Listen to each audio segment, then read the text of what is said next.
Radio City podcast. Radio city పిట్ట కథ. మనం మొక్కని నాటితే మొక్క పెరిగి పెద్దదవుతుంది కానీ పిల్ల పుట్టదు కదా.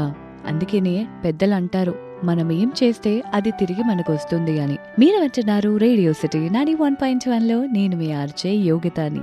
మరి ఈ రోజు పిట్ట కథల్లో దీనికి సంబంధించి ఒక చక్కనైన కథ తెలుసుకుందాం.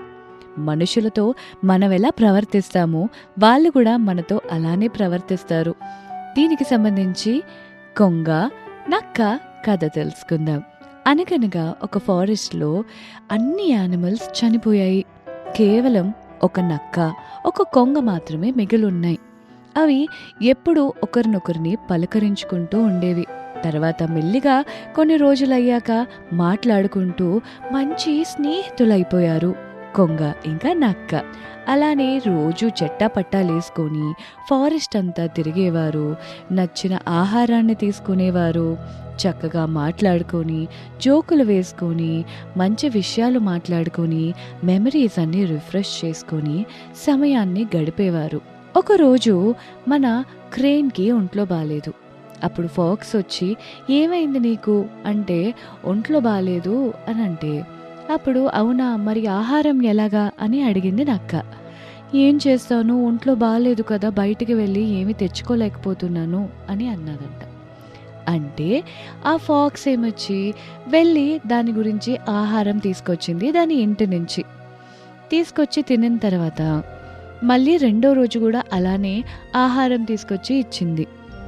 ఫాక్స్కి చిన్న కన్నింగ్ మెంటాలిటీ ఉంటుంది కదా, ఇదేంటిది, రోజు నా ఆహారం తీసుకొచ్చేస్తున్నాను, నాకు తినడానికి ఆహారం తక్కువ అయిపోతుంది అని చెప్పి చాలా కుళ్ళుకుంది.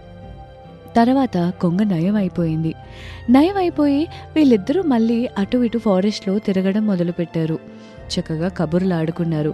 కానీ నక్కకి ఎక్కడో లోపల ఏదో గొలికేస్తుందన్నమాట, ఏదో పీకేస్తుందన్నమాట. నేను ఇంత సహాయం చేశాను, నేను ఇచ్చిన ఆహారాన్ని తిరిగి నాకు ఇచ్చేయాలి కదా, లేదా ఏదో ఒకటి నాకు చెయ్యాలి కదా, స్నేహం అంటే ఇంతేనా, హెల్ప్ చేస్తే తిరిగి దాన్ని రిటర్న్ చేయాలి కదా అని చిన్న అత్యాశకి పోయింది నక్క.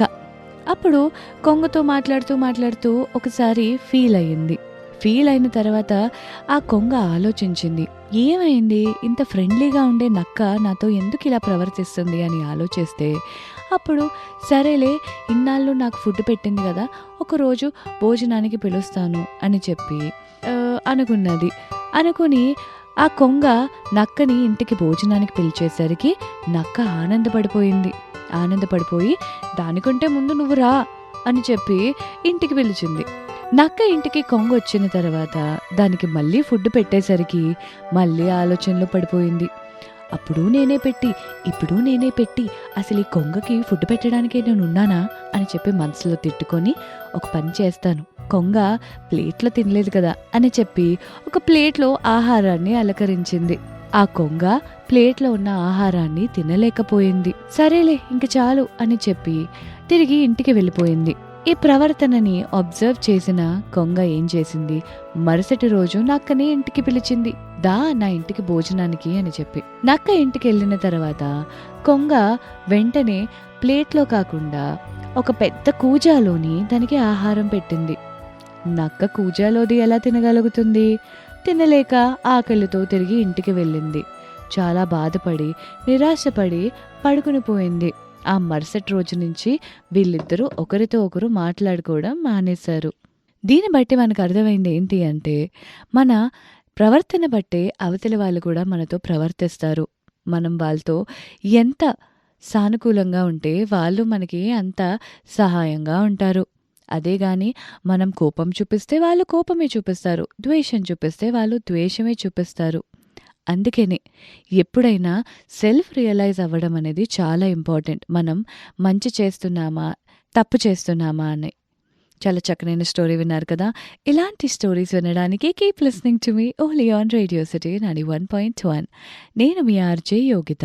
Radio City podcast.